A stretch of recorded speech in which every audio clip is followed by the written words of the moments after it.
52-র ভাষা আন্দোলন, ৭১-এর মহান মুক্তিযুদ্ধ কিংবা ২৪-এর বৈষম্য বিরোধী ছাত্র আন্দোলন, প্রতিটি আন্দোলনে নারীরা ছিল সম্মুখ সারিতে।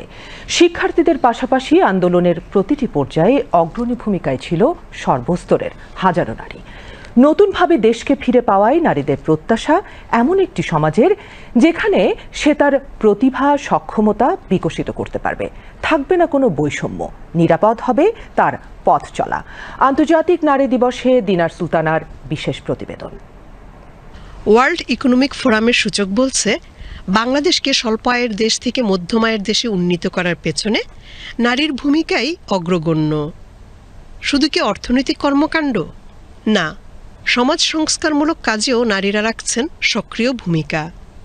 অতীতের মতো জুলাই অভ্যুত্থানেও নারীরা প্রমাণ করেছে, সঠিক প্রেরণা আর নেতৃত্বের মাধ্যমে সমাজ পরিবর্তনে একটি শক্তি হিসেবে আবির্ভূত হওয়ার সক্ষমতা রাখেন তারা। নারী সবসময় কিন্তু সম্মুখে থাকে, ঢাল হয়ে থাকে। 52 সময় প্রথম যে 144 ধারা লঙ্ঘন করেছিল, পুলিশের ব্যারিকেড ভাঙা, সেটা কিন্তু নারীই ছিল। ৭১-এর ইতিহাস, নারী তো শুধুমাত্র যে সশরীরে গেরিলা যুদ্ধে অংশগ্রহণ করেছে তা না, নারী মা হিসেবে ছিল, নারী সেবিকা হিসেবে ছিল। 24-এ ছাত্রীরা হলের তালা ভেঙে বের হয়ে ছাত্রদের হলে যে পৌঁছেছিল, তারা ঢাল হয়ে দাঁড়িয়েছে। নারী যখন রাজপথে নেমে আসে, প্রতিবাদী হয়, তখন কিন্তু সেটা শক্তির সঞ্চার পুরো সমাজকে, পুরো বিশ্বকে ছুঁয়ে যায়। দেশে ফ্যাসিবাদী ব্যবস্থার বিলোপ হলেও নারীরা এখনো ঘরে বাইরে নিপীড়িত, নির্যাতিত হচ্ছেন। নারীরা যখনই তাদের দাবির কথা বলছেন, বিভিন্ন গোষ্ঠী তখন সংঘবদ্ধ হয়ে তাদের মব জাস্টিসের ট্রায়ালে নিয়ে যাচ্ছে।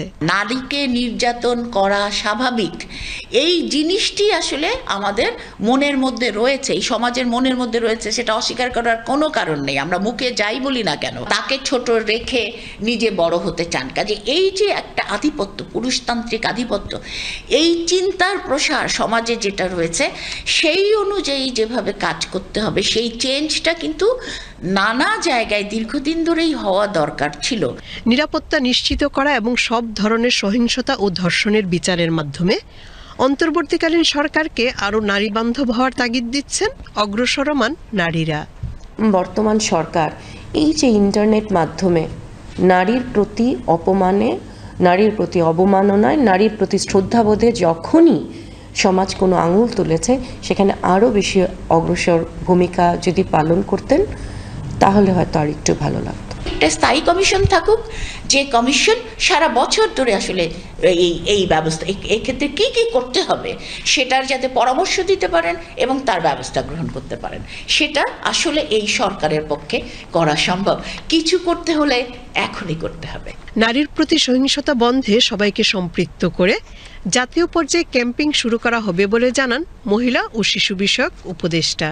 আজকে যখন দেখি বাংলাদেশ এত বড় একটা বিজয় আনার পরে মেয়েরা এভাবে সংগ্রাম করছে, অথচ মেয়েরা হেনস্থা হচ্ছে, কতগুলো কুচক্রীর কাছে, যারা রাজনীতিকে খারাপভাবে ব্যবহার করে মেয়েদেরকে হেনস্থা করছে, এটা আমাদের জন্য অত্যন্ত দুঃখজনক এবং এই সরকার এটা কিছুতেই হতে দেবে না।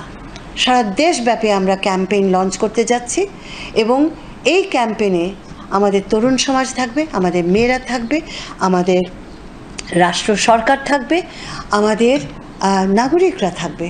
আমরা সকলে মিলে যৌথভাবে আমরা এই কাজটি করব। নতুন বাংলাদেশে নারীরা পাবে কাজের স্বীকৃতি, এগিয়ে যাবে আত্মপ্রত্যয়ে, এমনটাই চান আজকের নারীরা। নতুন বাংলাদেশের নারীদেরকে দেখতে চাই যে তারা নিজেদেরকে নিজেরা এম্পাওয়ার করবে, তারা নিজেকে ভ্যালিউ করবে। সমাজ তাকে কি বলল, সমাজ তাকে স্বীকৃতি কি দিল, তার জন্য সে অপেক্ষা করবে না। নারী মানুষ, সেই মানুষ হিসেবে আমি তার স্বীকৃতি দেখতে চাই। স্থায়ী কমিশন থাকুক। দিনার সুলতানা, বিটিভি নিউজ। বছর ধরে আসলে